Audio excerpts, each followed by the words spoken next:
जय राम जय जय राम श्री राम जय राम जय जय राम श्री राम जय राम जय जय राम श्री राम जय राम जय जय राम श्री राम जय राम जय जय राम श्री राम जय राम जय जय राम श्री राम जय राम जय जय राम। बोले सा रामचंद्र की जय। इस दुनिया में सही सलामत जीने के लिए बिना किसी दाग के इस धरती से चले जाने में लोहे की चने जमाने पड़ते हैं, कांटे के पथ पर चलना पड़ता, आग की दहकती सोलों के बीच से निकलना पड़ता। पारिवारिक जीवन बहुत दुस्साहपूर्ण होता है। परिवार के जितने भी सदस्य होते हैं वो बहुत ही मतलबी, बहुत ही स्वार्थी, बहुत ही कट्टरपंथी और बहुत ज़्यादा आपके साथ किसी भी कंडीशन में आपके साथ मोर्चा ले सकते हैं। वो स्थिति तब आ सकती है जब आप बुढ़ापा हो जाएगा। वो स्थिति तब आ सकती है जब आपके हाथ पैर लंजपन हो जाएंगे। वो स्थिति तब आ सकती है जब उसको तुम्हारी सेवा करने में कष्ट हो रहा हो। और ये हो सकता है कि भाई वो स्वयं भी बीमार हो। तो बीमार व्यक्ति जो है वो चाहेगा, कभी नहीं चाहेगा कि हम बीमारी की हालत में किसी दूसरे की सेवा करें।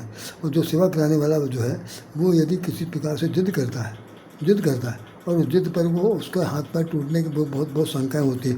जैसे लेटरिन बाथरूम जाते इसमें बूढ़ा आदमी अगर गिर पड़े तो उसका हाथ पैर टूट जाएंगे। अभी तक बिस्तर पर लेटरिन नहीं करता था तो करना शुरू कर देगा। तो इसमें अगर कोई बीच बचाव की ज़रूरत पड़ती है तो सबसे ज़्यादा समस्या आती है कि भाई जो आपका अटेंडेंट है वो बहुत दुखी होता है। ये मैं बात इसलिए कह रहा हूँ कि घरों में आज के समय में कोई किसी की सेवा नहीं कर रहा, तो उसके लिए हायर किए जा रहे हैं नौकर कि भाई 15,000 20,000 25,000 पाते हैं। वो 12 घंटे 20 घंटे रात दिन उन साथ रह करके उनको नहलाना धोना काम सब करते। ये एक इस परंपरा चल गई।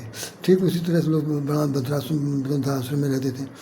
हम आज आपको बात सिर्फ यही बताना चाहते हैं कि आज की तारीख में आप किसी भी बहू से, बेटी से, किसी से भी आप इस उम्मीद के साथ मत जिंदा रहिएगा कि ये हमारी सेवक सेवाई करेंगे।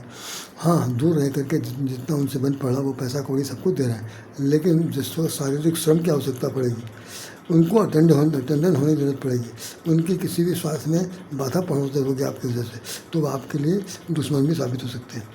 ये एक बहुत बड़ा चित्र आपके सामने में रखा। तो मेहरबानी से आज की तारीख में मैं और ज़्यादा कुछ नहीं कहूँगा, सिर्फ इतना ही कहूँगा कि आप सब लोग जितने भी हैं सावधान हो जाए इस एज में आने के बाद। और ज़्यादा बहस, ज़्यादा 3-5 कहने की ज़रूरत नहीं है, क्योंकि एक तो ज़मीन जायदाद जाएगी, हड़पना जाएगा, और उसके बाद कहीं ज़्यादा तेज़ हाथ से किसी ने मार दिया तो बुढ़ापा मरने से पहले मर जाएंगे। हम कई लोगों को जानते हैं जो लोग हैं आज घर के अंदर रह रहे हैं लेकिन बेगाने की तरह रहते हैं। उनके घर के लोग एक दूसरे के सामने मुंह मोड़ कर चलते हैं, एक दूसरे से पीठ दिखा के चलते हैं, एक छत के नीचे रहते हैं, लेकिन बहुत बड़ी बेशर्मी के साथ ज़िंदगी के एक टुकड़े काटे जा रहे हैं। ऐसे उदाहरण।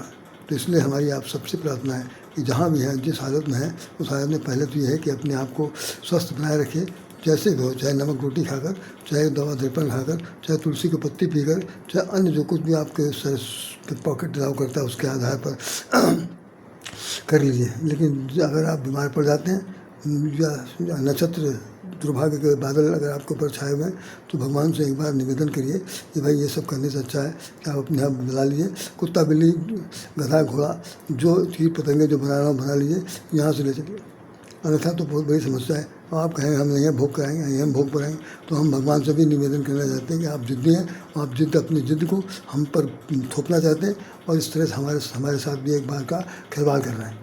तो इस बात से भाई भगवान अगर कृपालु हैं, दयालु हैं, दयानाथ है, दीनानाथ है, सबके पालनहार हैं, तो मेहरबानी से बात को सुने कि जिस स्थिति में कोई तकलीफ होती है तो उस तकलीफ का निवारण आपको इस तरह करना है कि भाई आप उनको अपने हिसाब से निपटाइए, ख़त्म करिए बस।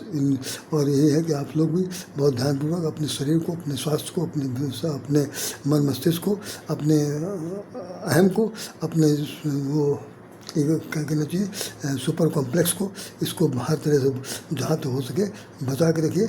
नहीं तो समय बहुत ख़राब है। और सिवाय उसके रोने के, सिवाय उसके कि आत्महत्या करने, सिवाय उसके कि बीपी लो हाई होने से और सारा शरीर डैमेज होने से कि उसको बचा नहीं सकता। तो बहुत बड़ी बात हमने आज बताई, क्योंकि हमने आज आंखों देखा, हाल जो देखा है वो बहुत अच्छा नहीं रहा। तो मेहरबानी से यही सब कारण हो सकते हैं जो आपको आदमी को आदमी से अलग करता है, आदमियत से अलग करता है, इंसानियत से अलग करता है, मानवता से अलग करता है। उससे बचने का उपाय यही है कि आप कितना अपनी सहायता, जो व्यक्ति अपनी सहायता स्वयं करता है भगवान उसकी सहायता करते हैं, ऐसा हमने स्लोगन पढ़ा है। तो आप भी अपनी सहायता करिए जहाँ तक बन पड़े, दूसरे का मोहताज भी ना हो। मोहताज की बात आती है तो फिर या तो उनकी होकर कहिए या फिर उनको अपने साथ ना रखिए, बल्कि उनको स्वतंत्र कर दीजिए कि जाओ भाई हम अपना किसी तरह काम चला लेंगे, नहीं तो मर जाएंगे तो ठीक है। तो ये सब चीज़ें बहुत ज़्यादा ध्यान देने योग्य है, क्योंकि ये व्यवहारिक पक्ष की बात मैं क्या बता रहा हूँ। यहाँ पर आज राम कथा बिल्कुल नहीं, बल्कि राम कथा के आधार पर इतना कह सकता हूँ कि जैसे सभ्यत अगम विचारे ताते सूर सगुण लीला पता, कि जब सब कुछ अगम हो जाए, वहाँ तक पहुँच पाना मुश्किल हो जाए, कांटे पे पथ पर चलना मुश्किल हो जाए, मतलब किसी प्रकार से भी शारीरिक क्रिया निष्प्रयोज हो जाए, उस स्थिति में है कि जो सगुण उपासक है वो भगवान को भजें और उनसे कहें भाई कि भाई ज़्यादा परेशान न करिए। जय श्री राम, जय श्री राम। इन्हीं शब्दों के साथ राधे श्याम राधे आपको निवेदन करता है कि आप भी इसको सुनिए, समझिए, इसकी वास्तविकता को जानिए।